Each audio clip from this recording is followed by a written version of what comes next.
Goeiemôre, Dok Matt wat praat.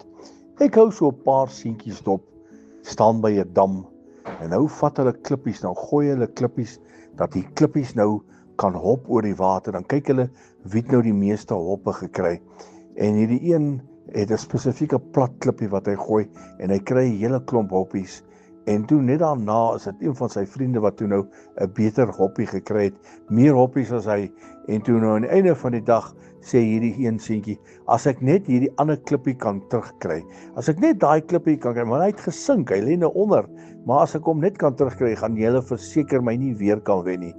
En die een seentjie sê, weet jy, ek het gehoor by die Sondagskool, Elisa het 'n tak gesny, 'n stuk hout gesny en op die water gegooi en toe dryf 'n byl wat in die water geval het.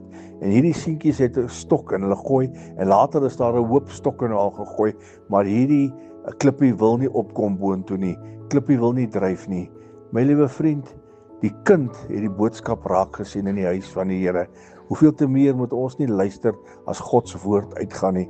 Jesus is die een wat jou situasie kan verander. As hy 'n hout kan vat en 'n byl laat dryf, dan verseker kan hy net deur gebed jou situasie verander. Net deur gebed by jou stil staan. Net deur gebed jou omstandighede verander. Vertrou hom om jou omstandighede te verander, maar hy sal verseker jou byl laat dryf. Herlewingsgroete.